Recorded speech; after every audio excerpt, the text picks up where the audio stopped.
নমস্কার। বিবাহিত জীবনে সমস্যা কোনো জন্মকুণ্ডলী থেকে কিভাবে দেখতে হয় তারই প্র্যাকটিক্যাল অ্যানালিসিস এই চার্ট থেকে আমি দেখানোর চেষ্টা করছি। দেখুন, এই জাতিকার জন্ম হচ্ছে 1995 সাল 15ই নভেম্বর 1995 সকাল 9:15 কুবেরপুর, উত্তরপ্রদেশ। এবং এই ডিটেলস অনুযায়ী এই জাতকের লগ্ন ধনু লগ্ন এবং কর্কট রাশি। এবার দেখুন, বিবাহিত জীবনের সমস্যা দেখতে গেলে সবার আগে দেখতে হবে যেটা হচ্ছে সপ্তম ভাব। সপ্তম ভাব থেকে আমাদের ম্যারিটাল লাইফ, বিবাহিত জীবনের বিচার করা হয়। দেখুন, সপ্তম পতি কোথায়? একাদশে অবস্থান করেছে, রবি যুক্ত। যদিও রবির সাথে বুধ সবসময় থাকে, ঠিক আছে, কিন্তু রাহু কেতু এক্সিসে, রাহুর সঙ্গে, তাহলে আমি একটা প্রবলেম পেলাম। ঠিক আছে। আর কি? শুক্র। শুক্র দেখুন, ছেলেদের জন্য কারক গ্রহ হচ্ছে শুক্র, বিবাহের কারক গ্রহ শুক্র। সেই শুক্র কিন্তু দ্বাদশে বসে আছে। কার সাথে? মঙ্গলের সাথে। আর কার সাথে? বৃহস্পতির সাথে। তাহলে বৃহস্পতি দ্বাদশে যাওয়া মানে জীবনে সুখ শান্তি কম, বিবেক বুদ্ধি কম থাকবে, সুখ শান্তি কম থাকবে। বৃহস্পতি থেকে সুখের বিচার করা হয়, সেই বৃহস্পতি যদি দ্বাদশে থাকে তাহলে সুখ শান্তি কম থাকবে। শুক্র যদি দ্বাদশে থাকে তাহলে বিবাহিত জীবনে কম বেশি প্রবলেম থাকবে। কার সাথে রয়েছে? একটা অশুভ গ্রহ মঙ্গলের সাথে রয়েছে, তাহলে জ্বালা যন্ত্রণা অনুভব হবে জীবনে, কেননা মঙ্গল অগ্নিকারক গ্রহ। আর কি? এই শুক্রকে দেখুন, শনি তার দশম দৃষ্টি দ্বারা দেখছে। এইভাবে গুনলে পরে দশম দৃষ্টি, দশম দৃষ্টি দ্বারা শনি দেখছে।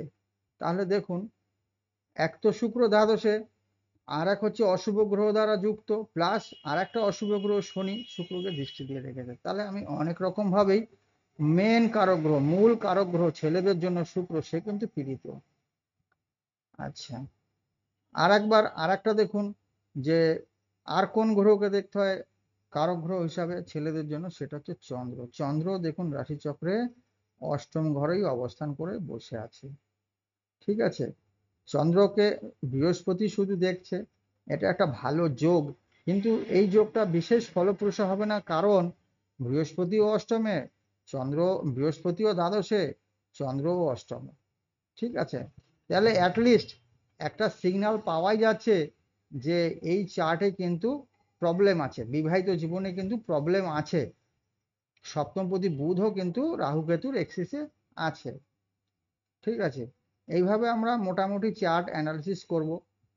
এখন এই জাতকের বিষয় হচ্ছে, এই জাতক আগে একবার বিয়ে করেছিল, তার ওয়াইফ শ্বশুরবাড়ি গিয়ে আর আসেনি। পরবর্তী আবার একজনের সঙ্গে কানেকশন হয়েছে, তার সঙ্গে এর কেমন যাবে, সেই সব বিষয়ে জানার জন্যই ইনি আমার সঙ্গে কানেক্ট হয়েছেন। এবার আপনাদের কাছে চার্ট তুলে ধরলাম। এইভাবে আমাদের বিবাহিত জীবন দেখা হয়। এবং দেখুন, এখন ওনার চলছে শুক্রের দশা, শনির অন্তর্দশা। শনি কোথায় বসে রয়েছে? তৃতীয়ভাবে বসে রয়েছে। শনি বিবাহের জন্য কোনো উপযুক্ত কারক গ্রহ নয়, এবং শনি কোনোভাবেই সপ্তম কানেক্টেড নয়। তাহলে এই সময় বিবাহের সম্ভাবনা কম। কখন হতে পারে? আবার শুক্রের দশা, বুধের অন্তর্দশা যখন আবার হবে, বুধ সপ্তমপতি, সেই সময় বিবাহ হলে আবারও হওয়ার সম্ভাবনা থাকে। যাই হোক, মূল যেটা বিষয় ছিল যে বিবাহিত জীবনের সমস্যা কি করে দেখব, মেনলি দেখতে হবে সপ্তম ভাব, সপ্তমপতি, এবং কারক গ্রহ হিসাবে দেখতে হবে যে প্রথম স্টেজে দেখতে হবে যে শুক্র কেমন আছে ছেলেদের জন্য, দ্বিতীয় স্টেজে দেখতে হবে চন্দ্র কেমন আছে। মোটামুটি যদি এইটুকু আপনারা বুঝতে পারেন, তাহলেও মোটামুটি একটা ভালো প্রেডিকশন দিতে পারবেন যে না, এইভাবে দেখলে পরে আমার মানে ক্লায়েন্টের বিবাহিত জীবনের সমস্যা বোঝা যাচ্ছে, আমি অ্যানালিসিস করতে পারছি।